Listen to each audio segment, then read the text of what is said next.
do that. Just give me 1 second. I'm not in my normal office, so I'm on one little laptop screen. So it's gonna take where I normally have multiple monitors. So just give me 1 second. I'm gonna log in and then hopefully be able to still share my screen and see you guys.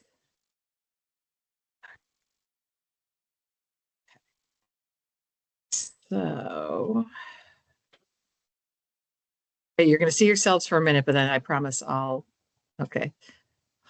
Hopefully now I can't like move you guys completely off the screen. Okay. But hopefully it's not too annoying. So yes, you can do both. Which would you like to see first? File cabinet or how to build groups or how to build groups would be great. Okay, so I'm logged in as a teacher would be regular login. And to build groups, they have to come right here to their roster. Okay. So I'm just going to click on roster. And I heard you mention your Clever, your teachers use Clever, but I'm assuming this is not a problem. Same thing for them, that they would come and they would see their classroom of students. All teachers have to do to create a group, they use the check boxes next to their students. So let's say I want to put Drew in a group with Ellie and Henry. Okay. Whoever they want in a group, they just check their kids' names. And then right here is a column dedicated to that purpose. Okay. And you'll see what the way to activate this feature is by checking students. And as soon as they do that, they just click. These are all groups I already have. Once your teachers start using this feature, it'll be similar like me. They would have potential groups. And let's just say I wanted to put those 3 kids into an existing group. All I have to do that is check the group I want them in. Bang, they're in it. Or I want to remove them from this group. I uncheck. But here is at the bottom of the list is where they add a group name. Nice. And there's no limit to this. They can make as many groups as they want. One student can be in 4 different groups. The kids don't see it. This is strictly a tool for teachers to organize their roster for their instructional purposes. And they can, add, remove groups as they need. And that's pretty much it. And then once the groups are established, hopefully somebody else coming in too. Oh, Lisa, yay.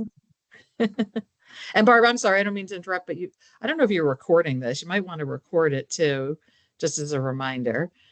It's being recorded. Okay, perfect.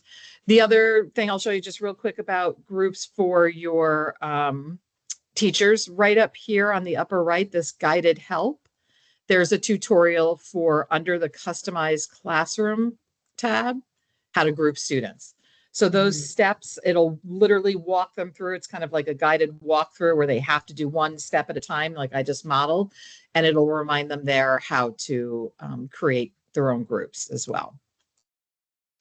So let's just say I did that, and now I'm ready to assign resources. And, I don't know, let's just say I'm coming in, I want to assign a decodable book.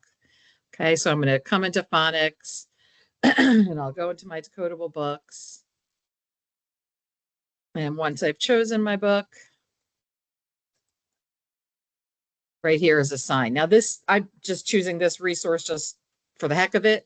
The process for assigning to a group, it doesn't matter what resource, as long as it is a digital resource that can be assigned, whether it's a fiction or nonfiction book, a close read passage, a decodable book. They click assign, and you'll see right here. Once they've built those groups on their rosters, every single time they click to assign a resource, any groups they've created will be there. So in this case, let's say I want to assign it to my red group. All I do is click, it automatically populates the students in that group, and they click assign, and it pushes out to those 3 kids in that group. That's fantastic. Yeah, and I think part of the issue that Lisa and I were having is we don't have students and we only rostered ourselves. So there's no group. It's just one of us. You can make demo students, like you can add pretend students. We do that a lot for ourselves too when we're modeling, right? Like and give them ridiculous names and whatnot, but just make pretend students. Oh yeah, we'll definitely have to do that. Okay, that's I think that was one of our biggest questions was, we've got kids that are going to be in certain groups, and how do we assign those groups? How do we put the kids together? And I think that was kind of, our sticking point is we couldn't figure it out, but we didn't have enough kids in our course to do that. And So then we just again, might not the have had that file option. Yeah. Well, yeah, you definitely need, I guess, at least 2 kids to make a group. So if you only have yourself on the roster, you would need at least one other student to build a group. And I'm going to show you one other quick thing with the group, and then I'll show you the file cabinet. I'm just going to go back again through that roster link on the homepage. You noticed when I started my group, I had a really long list, right? We know groups should be flexible all year. They're going to be changing, kids coming and going. In order to remove, let's say there's a group I just don't need anymore. In order to remove the groups, you actually have to do that here on the viewing menu. When you come here, all my groups are here. So as soon as I click viewing and I've got every group I've got is there. And notice when I hover over any of them, there's the trash can. Got it. So this is where they would come to clean up that list, and it'll just shorten that view when they go to create new groups. It's just a real fast way. They could literally go right down the list, delete, whatever, or they can edit from here as well. But for me, it's more about the delete function to reduce that list on the screen for them. Any other questions about groups, or you want me to jump to the file cabinet? That'd be great. Hi, Heather. I'm sorry. Yes. I was late. Nope, go ahead. I'm in between meetings really quick, so I'm happy I had an opportunity to jump on. And maybe you have already answered this question, so I'm sorry if you have. But if we have teachers sharing students, so for example, we have like our resource room teacher has students that are on her service, and she pulls them. Can she assign a different task than the teacher assigns, so she can say, do my tasks, or does it all just go into their tasks? So she can build her own groups, and she can push assignments out to the students. And Lisa, correct me if I'm wrong, but the student will still go into their regular homeroom teacher, but the file cabinet is the trick for the workaround. Awesome. And I'll show you why. And this is what I always suggest, because it does not say like the teacher's name. But Lisa, correct me if I'm wrong, right? The student would still log in to see, or does the student log in under the shared teacher, see the shared teacher's assignments? So as of now, our students are rostered through Clever. So they log in with their Clever, and they see what's populated by, I think, their classroom. I think it's the same. So I think regardless of teachers, they see the same. Okay. So then here's my suggestion, is the file cabinet allows teachers to add a title to the assignment. I'll show you what I mean. So let's say I go into my file cabinet, and you can see I have a lot of file folders in here, and just pretend this is, something your teachers, did. And I don't know, we'll just go into the Earth Day folder. So once they build a folder, and remember their folders can act like grouping as well, right? Like, so let's say I'm a shared teacher, I can actually create a main folder, but I can make these subfolders, and I can call it, and you're seeing this because I also have Espanol. This won't happen. I don't know if you have that product or not. And they can call it whatever they want. All right. Blue group, whatever they need to name it, they name it, right? And they save it. And let's say I know I want blue group to have that text. I can drag it in, and that text. And now I've just made a little group that I want to assign out. So I go to that group, and when they assign from a file cabinet, as opposed to assigning from a singular resource, they can title it. All the same things as a regular assignment, where they, again, would assign it to their group. What are they assigning? But when you assign from a folder, you have this. And it automatically pulls in the title, but it's a text box. So I can call it, Mrs. Minsky's assignment, and assign it that way. And when the kids log in and they go to their assignments, they're going to see that title on the assignment and they can click on it knowing that's who assigned it. So that's a little workaround to differentiate between their classroom teacher using the file cabinet. Can you show us where that file cabinet is for students to access? So like where on their student page they would find that? Yep. So I'm going to put this in for Anna. I'll just put that in. Okay. All right. So I'm going to log out as a teacher and I'm going to log in as a student. Oops, I got to move you guys. Sorry.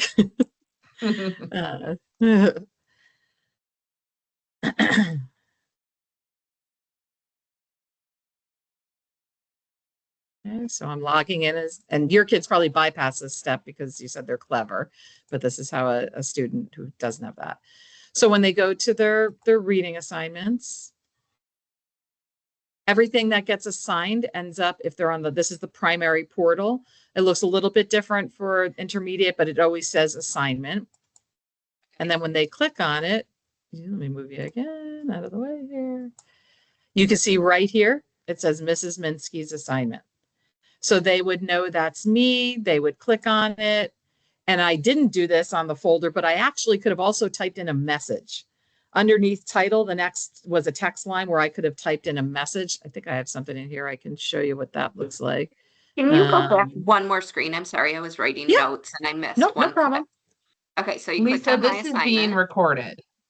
Oh, awesome. Okay. Yeah. So you just clicked on my assignment and that's where that was populated? Correct. This will not show up for your students until at least one digital assignment has been given. The minute that happens, it's here. See where it says single assignments? These are all those one-off books. And then all of these are either interactivities, like these are skill packs, right? So it says the skill pack, this is a different kind of resource on RAZ-Plus. So these were skill pack assignments. These were folders and you could see it was titled. And I'm just going to pop in this one because I know it. Notice it has a message. That's the other nice thing about building folders and assigning from a folder. Not only can they title the folder, so like this would be like a homework, I can actually add a little direction or message for the kids. You can't write a book. There is a character limit, but you could do pretty well in there and guide them to what they need to complete. So that's one way you could do that for your Sheridan teachers. Let me ask one more quick question. Can I create a folder and let's say I team with other, fourth grade teachers. Can I share that whole folder with another teacher so they don't have to recreate that folder? You can. I'll show you that. I'll go back in as a teacher.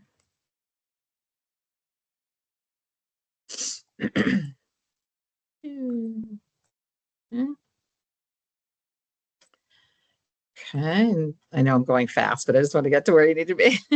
Okay, so back to the file cabinet.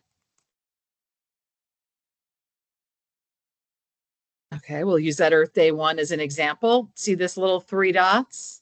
So I built, this is my file. You can see I'm in my files. For anything I want to share, I click that. That is the first option right there to share.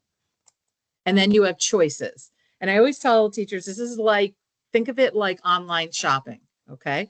I'm Amazon, right? And I'm putting a product out. I can either share it with the district. That means anybody in your district who has a license to RAZ-Plus will see what I have shared and be able to copy it into their own file cabinet.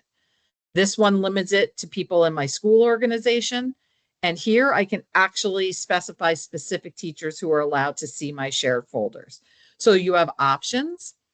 And then once you've chosen something to share, this little icon indicates these are shared folders. Just reminds me what I've shared and what I haven't shared. And let's say now I'm another teacher in the district and I said, hey, go check out, I shared that Earth Day folder with you. They'd log into their own RAZ-Plus account, come to their file cabinet, and then they'd come down here to the shared files.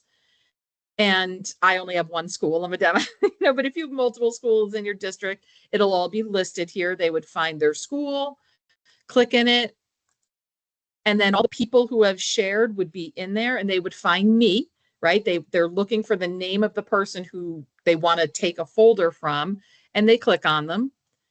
And there's the shared folders. So let's say, Amy built this folder. I want to take it and put it in my file cabinet. I just use this little icon right here and I can copy it. These are my folders. Now, these aren't Amy's. I'm looking at my folders. Where do I want to put it? If I want to put it to a group, if I want to put it in my own Earth Day, or if I just want to bring it up to my file cabinet, I just click and copy folder and in it goes. And nobody who does this affects the original shared folder. I cannot manipulate them down here. So you can let your teachers know if they share a folder, it's not going to mess anything up in their own file cabinets. It just gives others the ability to copy it.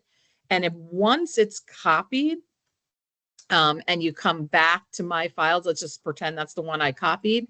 Now it's mine. I can do anything I want to this folder. It doesn't affect the original folder and shared files. I can add to it. I can change it. I can assign it out to students, and it's still living in its original form in the shared files. Let's say I accidentally delete it. I can go back and reshare it. So the file cabinet is incredibly flexible, and teachers can do a ton of stuff in here. And collaborating is a wonderful way to do that. Did you already show Jen how to put an assignment into a folder? Because she can fill me in if you already did. Nope, I can show you how to do that. So let's see, I'll make a pretend folder again. We'll start from the start as a teacher might. Let's say they want to support a unit, I don't know, plants. We'll just say plants. They're doing a plants unit in science and they want to put some text in there to support that. You can build folders either starting here in the file cabinet like I just did, or you can build it while you're going around. I tend to encourage teachers to come first to the file cabinet and think about what they need, right? Like building those folders, even let's say plants is the big unit, but I also want to put some subfolders in there. Maybe I'm doing something specific, that I want just books about flowers, right? You can put subfolders so they can really be granular and organize this however they want. And now I'm ready to put resources in. So I'm going to search for books on plants. Depending on my grade level, just pretend I'm first grade. I'm going to filter down. And then you can use the things at the top to decide, do I want to look at everything? Do I only want to look at books? Do I want passages, packs? Bottom line is, once they see something they like, and they can, continue to filter, they can click on the resource and add it. So let's say I want this one. I go to the resource, double check, make sure this is something I really want. And then I can add it to the file cabinet. So all I do is click add to. Again, just like that sharing feature, if you've been using your file cabinet, you can say, where do you want it to go? So I made my plants folder already. And this is why I encourage them to do it ahead of time. If they hadn't, right here, new folder, they can type in and build a new folder. But since I already built it, I'm going to click on plants. That's where I want it to go. And add it. It's going to show me down here. It's open. And now I can continue to search. It doesn't, unless I click view and file cabinet, save and assign, or close this, it stays open. So I could, go back. Maybe now I want to look by a different way. I'm going to go into books by topic. Okay, and I was grade 1, I'll switch my grade, but I think you kind of get the point, right? And I can, look for all the different things, animals and insects. Maybe there's plants in here, I'm not even sure. Let's see. Let's do science. We'll do science. I can even go to fiction or nonfiction. And same thing, notice when I hover over it this time, there's add right here. So they either go to the main resource and click add to, or they see something from this level and they're okay with it. They don't feel like they need to go into the resource. They know for sure they want to add it. They can just add and boom, and it goes. And they can save and assign it. They can go into the file cabinet to make sure it's what they wanted. And I'm going to do something on purpose because I also want you to see something else. So I'm going to click into this. Right now I've been adding books. Notice also I'm on the book landing page. The third way to add is right here. I can add just a single resource as well by using the icon, the little folder plus icon. You're going to see this all over the program. So let's say the teacher added this, but she also wants in the file cabinet to make it easy for her to access. She wants to add the lesson plan. Maybe she wants to add the comprehension activity that she's going to print out for the students and the discussion cards. I can do it like that too. So they can be selective about what they're putting in. Just remember that if they're assigning it out to students, these are all print resources. Notice the PDF symbol. That will not assign out to students. Only the digital, the things that have the little Saturn icon, the digital resources, that's what goes over to the kids. So if I was a teacher and I was pulling this in for a small group and I wanted to use the discussion cards or project them up, they can, from the file cabinet themselves, they can click to download, print, do all that good stuff. But if they're assigning it out, it's only going to the books. And from the file cabinet, if I'm a teacher, I come in and I know I want to use this for my instruction. All they have to do is click on the title and it brings them right to the landing page where they can project the book and go and do their instruction and do all that good stuff. So the file cabinet also, like the teachers can kind of get in the habit of starting there. And if that's where they've organized their resources and using what they need and going back to it when they're ready for it. Very cool. Thank you for sharing that with us. Sure. Is there anything else I can help you with, or? I think that was the main thing we were trying to kind of figure out. Lisa, what about you?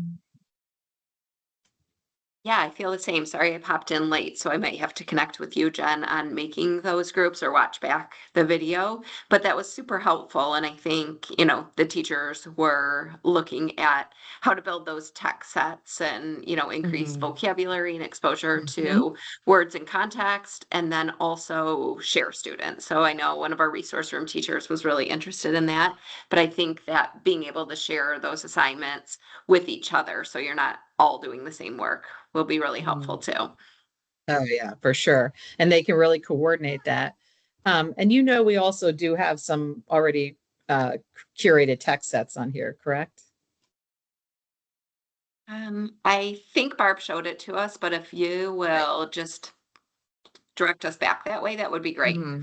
Yep. So one place you can get to some of them is right here from, again, the topic sets right from the homepage. That's one way you can get to them. I'll just click on it. They start at 3rd and higher. And you can, again, hover over it, go right into it. There's a ton of stuff in here. They can add it individually or the whole thing to their file cabinet.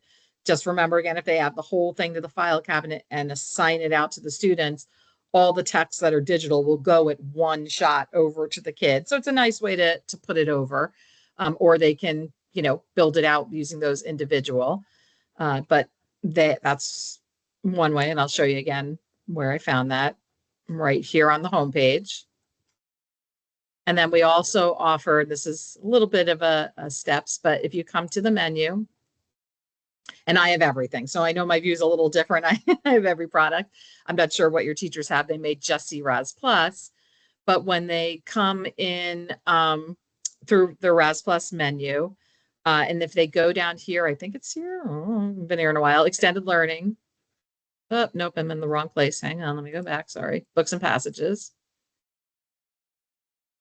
Right here, we also offer high load topic sets. So for your students who might be, I mentioned resource room, right? This is another way of topic sets coming in through here.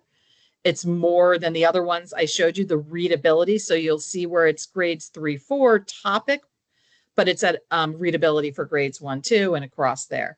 So another nice opportunity for not only your striving readers, but I also tell teachers, if I am a 1st and 2nd grade teacher, right? These kids are, you may find a topic here that's still something you're talking about. You may be talking about money, right? So, these are useful really for the younger grades as well for the older grades. So it gives you a little, another set of curated text to use. So 2 places you could do that. And again, that was in the menu, RAZ-Plus. When you go into that lists out everything you have, it's just right down here. Okay. And I love you mentioned vocabulary. There's a lot of vocabulary in these topic sets. So vocabulary is something you're really working for towards. You know, when you come in here, you're going to see a lot of opportunities for vocabulary, both pre and post. I love that they increase in rigor, right? So you've got a lot of mileage out of these that you could do as a teacher, where you've got a lot of texts on a topic to go deep and build their knowledge too. Pretty great. That's really great. Awesome. Well, I think that answered all my questions, and we really appreciate your time and guidance. Sure. Sure. How are your lunch and learns going? So we just had our first one. Our next one is it next week or the following, Jen? I'm not sure. Maybe November 12th, maybe. And we had some good feedback from our teachers. We really focused our first meeting on foundations because that's new. And just wanted to guide our teachers in how to navigate and also to pull some resources that might be beneficial for their students. We are also in the process of adopting iReady. So teachers are learning MyPath and using RAZ. So they were trying to figure out how to figure out which days to have which programs accessible. So I feel like they had some good takeaways, but I think they'll really like this information too. Okay, great. Well, if that's all you have, all your questions, then I hope that everybody has a wonderful Halloween and a great Thank you, weekend. you too. Thank you. All Barb, right. we'll probably Thank reach you. out to you after this next one and just let you know how it goes. That would be fantastic. I'd love to hear it. Okay. Thanks And All if you again, could send everyone. us, yeah, Yep. if you could send us the video, that would be awesome. Yep, Yeah. will do. All right. Thank you. All right. Happy Halloween. Thank you. Same Bye. to you.